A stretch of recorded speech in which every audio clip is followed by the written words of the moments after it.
Hello everybody, I'm Carol Anderson, the principal coach of Utah Opera, and I am so happy to welcome you to this virtual prelude talk for Peter Brook's version of Carmen, La Tragédie de Carmen. I'm so glad that you have joined me. Either some of you are watching it before you come to the theater, and perhaps some of you are watching it after you've already seen the show. So no matter how you're doing it, I am glad for you to join me. So we've got a lot of people to talk about because we have to first talk about the original material and then we have to talk about the adaptation. So let's get right into it. Georges Bizet is the composer of the original opera, Carmen. He was born in 1838 and he died tragically early at the age of 36 in 1875. We remember him for his operas, Carmen, and of course, The Pearl Fishers, which is an opera we did a few years ago as well. But he also wrote a symphony, a number of songs for piano and voice, and also solo piano works. As a winner of the Prix de Rome in 1857, he was able to enjoy financial security for a couple of years, but most of his life was marked by intermittent financial challenges where he had to just pick up any kind of musical job he could along the way. Lots of side hustles. He taught piano and composition. He served as a rehearsal pianist for local opera productions in Paris and was also an arranger of other composers' music. Carmen was commissioned by the Opéra Comique in Paris in 1872. Reaction for this production was really quite negative. Mostly horror and disapproval, but some mild praise from some of his colleagues. Depressed by the failure of this work that he put so much into, Bizet fell ill and died of an apparent heart attack. June 3rd. He died never knowing that his opera was actually going to become one of the most beloved and often performed operas in our standard repertoire. The team responsible for the adaptation of Bizet's work that you'll be seeing, or that you have seen, is full of important and well-regarded creatives from the late 70s, early 80s.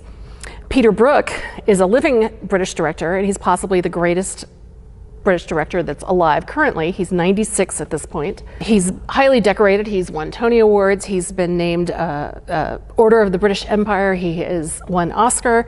He's been named a member of the Légion d'honneur of France. He has honorary doctorates, you name it. He has been showered with the accolades. He's worked with the Royal Shakespeare Company for a number of years, and he's actually directed film operas, including operas at the Royal Opera House in Covent Garden, and stage works.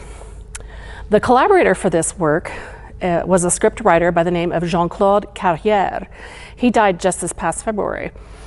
So he was a screenwriter, also a novelist, and an actor of himself. He was most known to me as I researched him from some films of the 80s, including The Return of Martin Guerre with Gérard Depardieu and The Unbearable Lightness of Being, which was nominated for an Oscar. In addition to La Tragédie de Carmen, Peter Brook and Jean-Claude Carrière collaborated together on a 9-hour adaptation of the Indian epic, the Mahabharata. 9 hours. It was a stage work. I actually talked to somebody recently who actually saw it, which is amazing, when it was on Broadway. Now, this particular epic has been distilled down to a 5.5-hour filmed version, so nice and short. If you're running out of pandemic streams, it's actually available on YouTube to stream. So I watched a little bit of it, just skimmed through, not all 5.5 hours. It's pretty trippy, but it's amazing. And then there's the musical arrangement for this piece. Of course, a lot of the material will be very familiar to you. We all know those great Bizet tunes, the Habanera of Carmen, and of course the great Toyotaro song. But there was the need to rearrange things and add transitional material, and the composer who did that is Marius Constant. Now, I did not know a lot about this composer. He's not someone I really encountered. He wrote a lot of ballet music in the middle of the 20th century and also was very involved in electronic music. But the reason you and I know him, and believe it or not, you do know of his work, is unusual.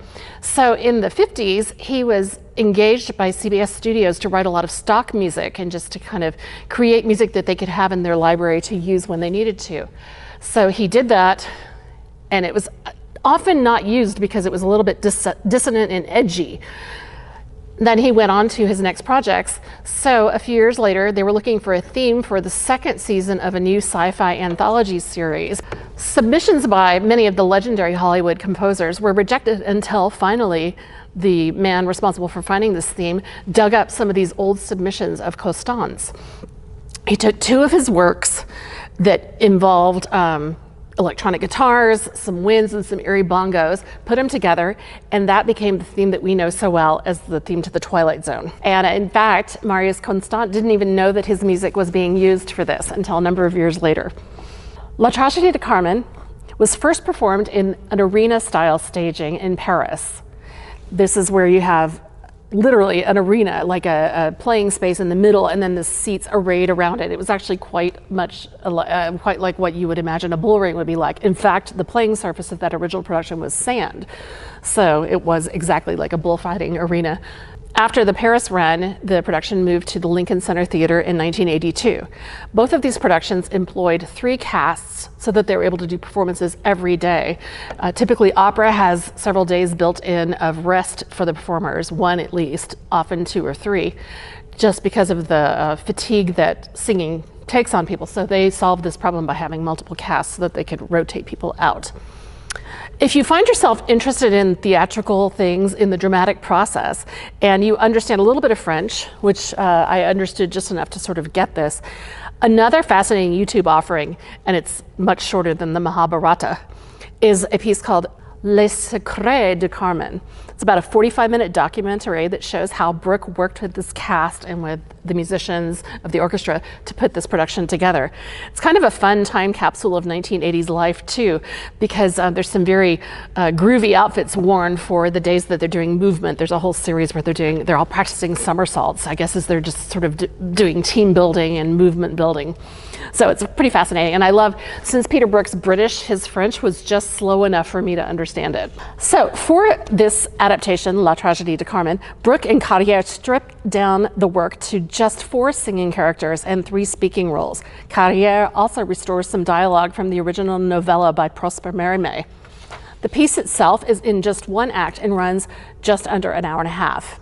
The orchestra is chamber-sized. We just have 17 players. There's no chorus, there's no children's chorus, there's no parade of toreadors. It's not meant to substitute for the full production of Carmen, but it distills things down to these intense relationships between just those characters. It's 90 minutes of pedal-to-the-floor drama. There's not the respite that you get from watching the kids do their fun stuff or the cigarette girls come out and do a chorus. It's just drama after drama. One of the most interesting illuminations, if you will, in this version is backstory that's given for Don José. In the opera, sometimes it feels like his murderous rage at the end comes out of nowhere, but this particular version restores some dialogue that explains his story in his little village, why he had to leave and why he's in Seville as a police officer. And then it also sees him commit 2 murders before his final violent act. So it seems less out of nowhere. I had a really interesting conversation with our conductor, Ari Pelto, just the other afternoon. He conducted our main stage Carmen production back in 2010. He described it as the exploration of the psychology of the 4 characters without those big gestures of grand opera. All the intense moments. It's not just Carmen highlights, but it's a reimagining. With certain numbers being put in a different place in the order, the pacing is quite different. You also don't have the chorus, like I said, and you don't have these extra supporting characters, and so again, that affects the way you pace and work your way through the piece. Some of the iconic moments have to be looked at a little differently. For instance, the Habanera, the very famous aria of Carmen, is actually, it begins very intimately. In the main stage original Bizet show, she's carrying on in front of the soldiers and she's in front of all of her cigarette girl colleagues. But in this case, she's only on stage with Don José. The well-known, that accompaniment that we know, of course, within 2 measures, that's the Habanera, is actually not played in the strings as it is in the original, but it's on some percussion instruments, so it has a different feel. It also starts, and the composer, the arranger, Constant, kind of indicates that it can start a little bit more freely, so it becomes a more intimate character study right at the beginning than her parading off everything in front of everyone else. She's just having a moment with Don José. And this is kind of the transition. The cigarette girl chorus music is used to transition into the Habanera.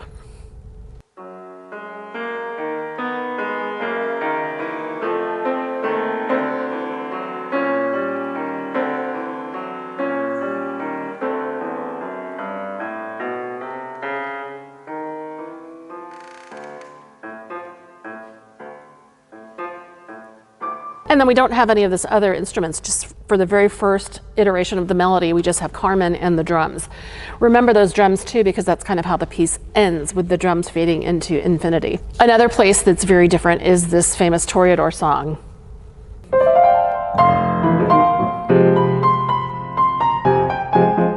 Sorry about trying to do by memory, but it's a big gesture, and Escamillo comes in with all his adoring fans and maybe some girl groupies and possibly some of his Toreador buddies, and it's a big moment. In this case, we just have strings playing what we call col legno, which means they're playing with the back of the bow, meaning with the wood. So it has a little skittery, kind of insecty almost sound. So we have this figure. And there's some other percussion with it. Then the piccolo comes in by itself.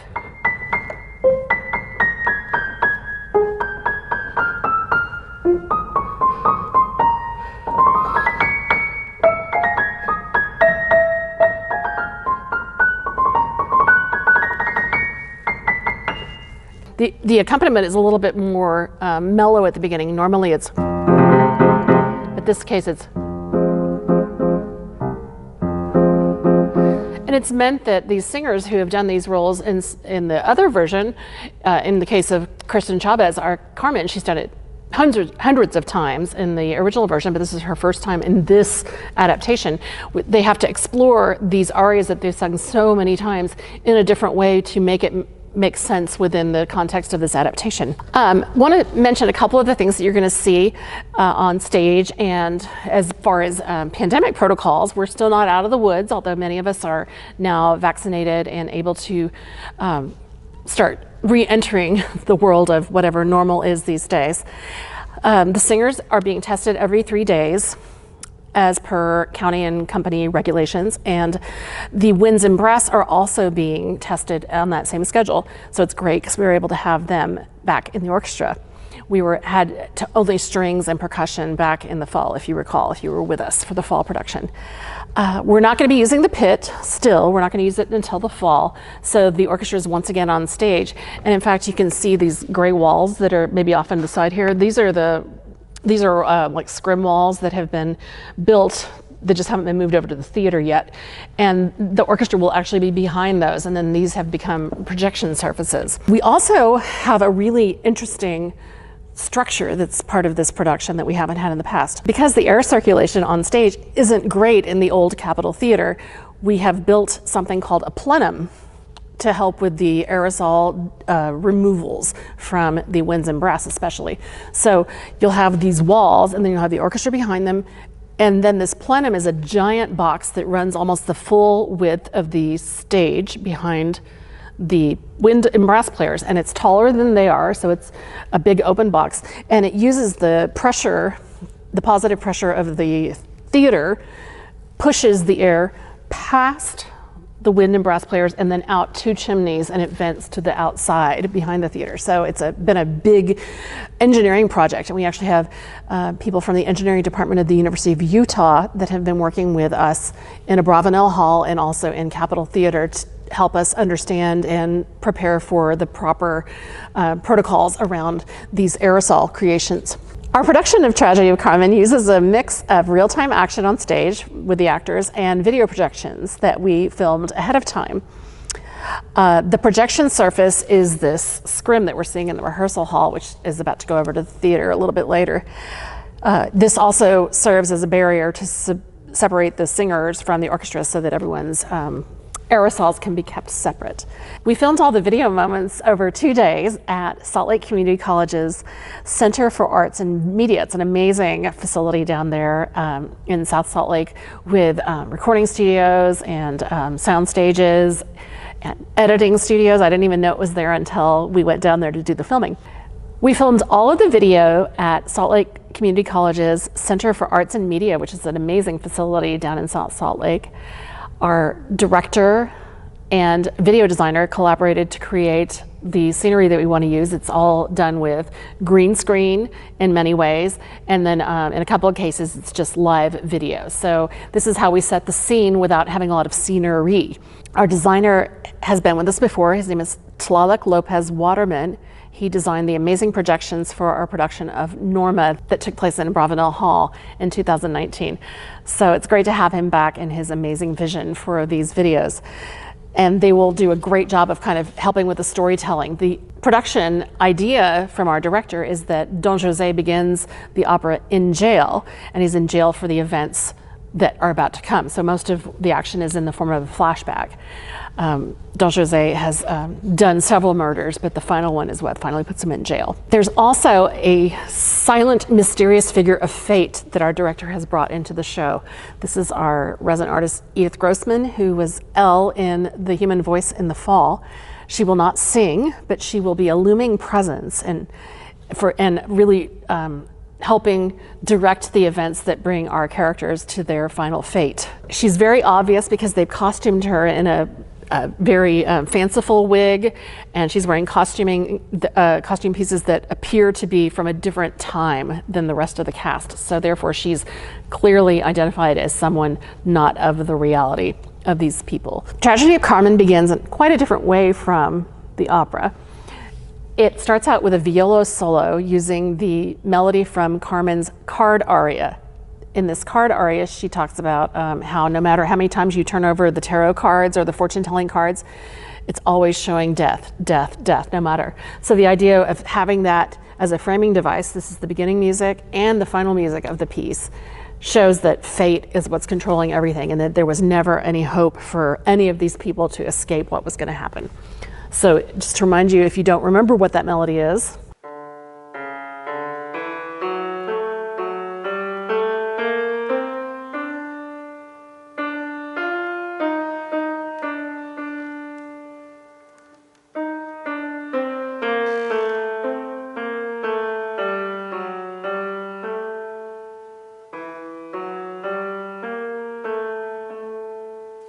a really interesting choice because the viola actually has a timbre quite similar to a human voice, to my mind. And so this richness and beauty of this warm, middle-voiced, if you will, string instrument really mimics the idea of a mezzo-soprano, which is what Carmen is. Another person who we aren't familiar with, who is added for this particular adaptation, is the figure of Carmens' husband. Did you know Carmen had a husband?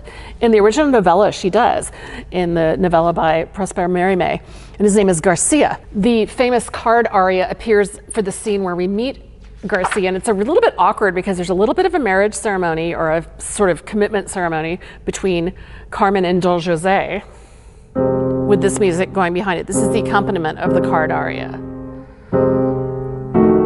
And it's just a solo piano at this moment. So it kind of has an intimacy.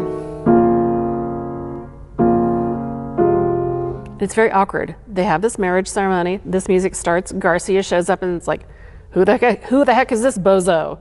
And Don José says that. And Garcia says, I'm her husband. Didn't she tell you about me? And Don José's like, no. So it's a little awkward, and that leads to another violent act. Right after that, they go off to, Garcia and Don José go out to fight. We finally get the repetition. The music then happens in the orchestra, and Carmen begins to sing the aria. So we get the original version finally.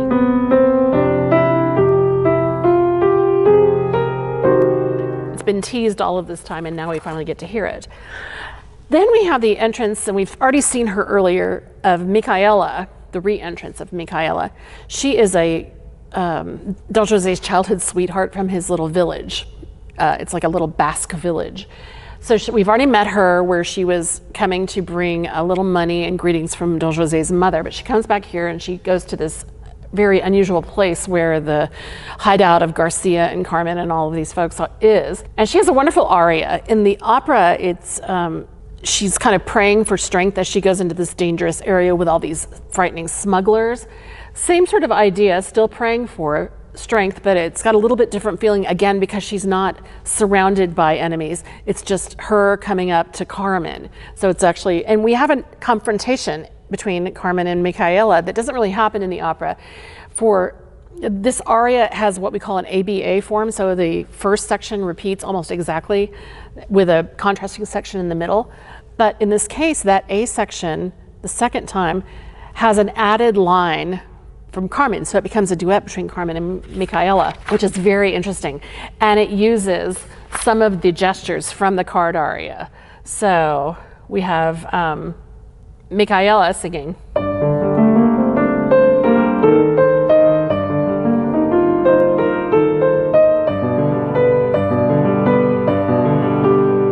Then Carmen does.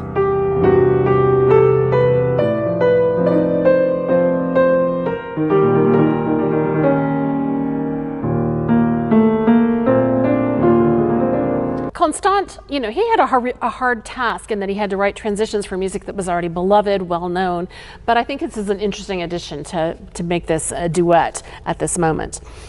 After this moment of the duet fades away, the creators made a very surprising choice, and I don't want to give it away because I think I don't want to ruin the effect, but he breaks this pattern of intimacy and distilled action and reorchestration to kind of shatter and surprise the audience. You won't be surprised because you'll expect it, but it'll be an interesting effect. It's amazing what a really simple choice that harkens back to the original work can have. It just has such an effect. The final duet confrontation between Don José and Carmen is mostly the same as in the original. But Constant writes this really interesting musical interlude to accompany the music leading up to the final violent act.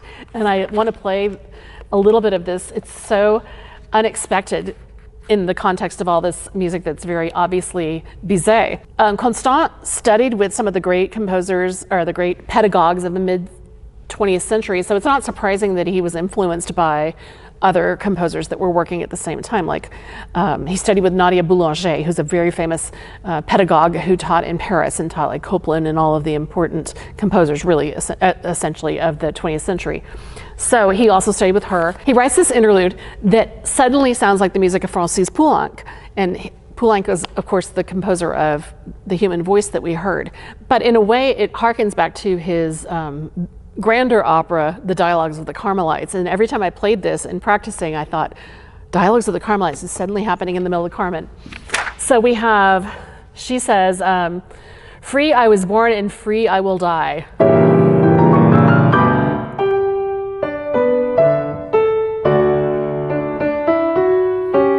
And then we have this very strange brass.